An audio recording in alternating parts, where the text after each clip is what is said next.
BRS के कारगुजार सदर के तारक रामाराव ने रेवंत रेड्डी हुकूमत को अपनी शदीद तनकीद का निशाना बनाते हुए हुकूमत से सवाल किया कि प्रजा पालना में मौसूल होने वाली दरख्वास्तों के अलावा किसान नए हल्फनामा क्यों दे। केटीआर ने तजवीज़ पेश की कि हल्फनामे तो किसानों को नहीं रेवंत रेड्डी को देना चाहिए। केटीआर ने तेलंगाना भवन में मीडिया से बात की। उन्होंने कहा कि कांग्रेस ने इंतखाबी मंशूर में रियासत में ज़राई शोबे के लिए भी वादा किया था। इंतखाबात के दौरान कांग्रेस लीडरों ने बॉन्ड पेपर लिख कर दिए और अब किसानों को गांव में हल्फनामा देने को कहा जा रहा है। केटीआर ने कहा कि मैंने इससे ज़्यादा अजीब बात कभी नहीं सुनी। उन्होंने कहा कि जब कांग्रेस की हुकूमत बरसर इख्तिदार आई तो इसने जमहूरियत की आड़ में तमाम तबक़ात से दरख्वास्तें वसूल की गई। केटीआर ने कहा कि 6 करोड़ अवाम ने महालक्ष्मी रैतु भरोसा, गृह ज्योति और इंदिरा माँ घरों के लिए दरख्वास्तें दी हैं। केटीआर ने सवाल किया कि क्या ये मालूमात हुकूमत के पास नहीं होनी चाहिए, अब किसानों से हल्फनामा क्यों मांग रहे हैं। बीआरएस के कारगुजार सदर केटीआर ने कांग्रेस हुकूमत पर इल्ज़ाम लगाया है कि वो केसीआर हुकूमत के जरिए मुतारिफ कराई गई रैतु बंधु स्कीम को रोकने की साजिश कर रही है। केटीआर ने कहा कि केसीआर ने कहा था कि किसानों को हुकूमत करनी चाहिए, जबकि रेवंत रेड्डी ने कहा कि किसानों को भीख मांगनी चाहिए। तेलंगाना रियासत की तश्कील के बाद 2014 में वजीर आला केसीआर की क़यादत में टीआरएस हुकूमत ने किसान को बादशाह बनाने और ज़राअत को मुस्तहकम करने के लिए एक इनकलाबी मनसूबा तैयार किया।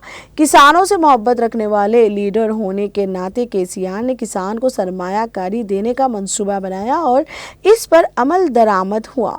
एक बार नहीं, लगातार 11 सीज़न के लिए बगैर किसी सूद के बराह रास्त इनके खातों में रकमात जमा की गई।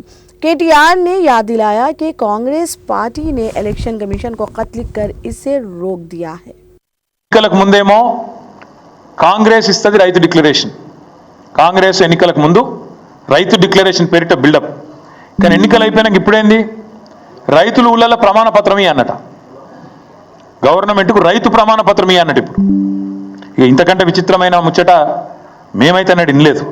మాకు ఇంకా ఆశ్చర్యం ఎక్కడ అనిపిస్తుందంటే, ఇదే ప్రభుత్వం కాంగ్రెస్ ప్రభుత్వం రాగానే వచ్చిన మొదటి 10-15 రోజులలోనే ఈ డ్రామా షురూ చేసిండ్రు.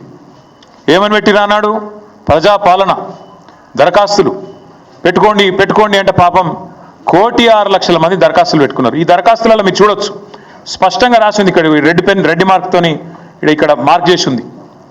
ఈ దరఖాస్తులు దేనికి తీసుకున్నారు అన్నాడు, దేనికంటే మహాలక్ష్మి, రైతు భరోసా, గృహజ్యోతి, ఇందిరమ్మ ఇండ్లు, చేయూత పథకంల కొరకు ఈ ప్రజాపాలన దరఖాస్తులు 1,06,00,000 దరఖాస్తులు రాష్ట్ర ప్రభుత్వం స్వీకరించింది. ప్రజాపాలన అయిపోయినాక చెప్పింది, మేము స్వీకరించినాం దరఖాస్తులు, మాకు దరఖాస్తులు అందినాయి, ముట్టినాయి అని చెప్పిండ్రు. ఇది ప్రజాపాలనలో ఈ కాంగ్రెస్ ప్రభుత్వమే ఆనాడు రైతు భరోసా కోసం కూడా రాష్ట్రంలోని రైతులందరి దగ్గర సమాచారం సేకరించింది, తీసుకున్నది. ఇలా ప్రభుత్వం దగ్గర ఉండాలి. అది కాకుండా విచిత్రం ఏంటంటే ఇప్పుడు మళ్ళొక్కసారి కొత్త డ్రామా. మొన్నటిదాకా కులగణన అని చెప్పి రాయించుకోమన్నారు, అంతకుముందేమో ప్రజాపాలన అని చెప్పి ఆగమాగం చేసిండ్రు, చాంతాడంత లైన్లు కట్టించారు ఎక్కడికక్కడ. ఇప్పుడు మళ్ళా కొత్తగా రైతులు ఊళ్ళల్లో ప్రమాణపత్రం ఇవ్వాలి, ఇస్తేనే మేము మీకు పైసలు ఇస్తాం. ఇవాళ నేను ఈ ప్రభుత్వాన్ని అడుగుతా ఉన్నా, ఎవరు ఇవ్వాలి ప్రమాణపత్రం? నిజానికి మీకు ఏమైనా సిగ్గుందా అసలు? నీ ప్రభుత్వానికి ఎవరు ఇవ్వాలి అసలు? నువ్వు ఇవ్వాలి, నీ ప్రభుత్వం ఇవ్వాలి. ఊరూరా ప్రమాణపత్రము, డిక్లరేషన్ ఏమని ఇవ్వాలి? నువ్వు చెప్పు. నువ్వు అసలు నీ ప్రభుత్వం రుణమాఫీ చేసింది అని బయట డైలాగులు కొడుతున్నావు. పెట్టు ఊళ్ళల్లో లిస్టు, ఏ ఊళ్ళో ఏ రైతుకు ఎంత రుణమాఫీ అయిందో దమ్ముంటే పెట్టు లిస్టు. ఏ ఊరిలో ఏ రైతు